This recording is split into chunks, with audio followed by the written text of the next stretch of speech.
Well, Scott, we're at the summer point of the season, a fairly different game to the one here at K Park in the campaign. How can you sum that one up today? I thought that we played better from the off. I thought right even the first 20 minutes we were well in control on the front foot, looking to dictate the play. We were able to get forward and throw in some really good balls in the box, and I think we were always asking the question right from the very start of the game, which was different from the last match. We were a little bit more reactive in the first game, and I'd asked the players before the match, and we'd certainly worked on over the last 5-6 weeks anyway to be more proactive in games. And I couldn't have asked the players for any more today. I thought they gave everything. They played some really good football. They dictated the game. They stamped their authority on the game. They scored a couple of good goals, but had other attempts at goal as well. And all in all, I thought it was a really well-rounded and comfortable performance. Obviously, at the end of the first half, it's quite a clinical point, a crucial point, because there's been maybe not so much chances in terms of waste chances, which we've talked about a lot, but certainly a lot of possession. Celtic maybe a step up, so it was tougher to break them down. But how crucial was that as a half-time team talk?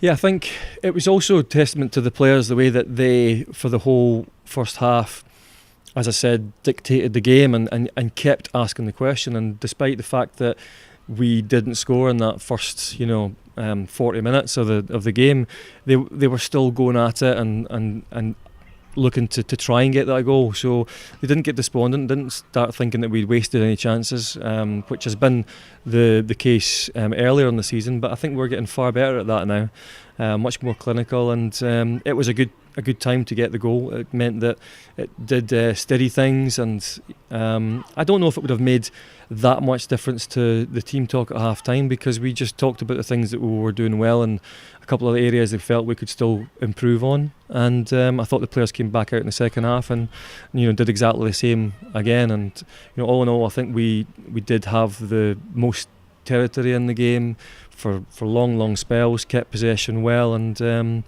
I think we were always a threat to Celtic. Second half again, it was another crucial point on our mark. Noelle tapping in, but she kind of set up maybe perhaps one of her best games at the club so far. She seemed to be unplayable at times.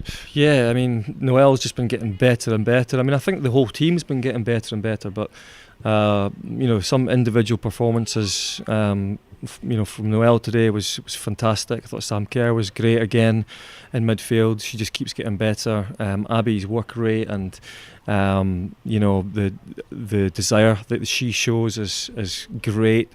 And I just felt like everyone today, they had a sort of tenacity and a will to win and to finish the first part of this season on a high, and all credit to them, because I think they've worked really, really hard, and they deserve to go out on that high and with a really good performance.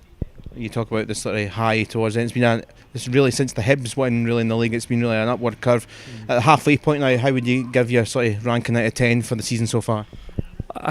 You can't really ask too much more. I mean, we lost it, it was a very finely balanced game against Hibs in the Cup, and we were unlucky to not go through. And so there's one defeat, and then we drew against Celtic earlier in the campaign.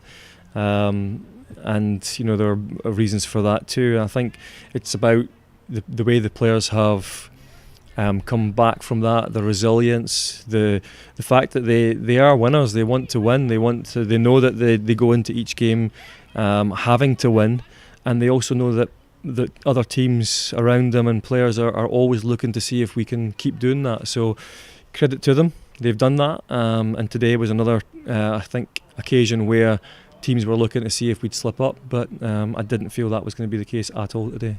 Just final question, obviously now into the summer break, one or two players will be having a bit of rest and training ahead of the comeback.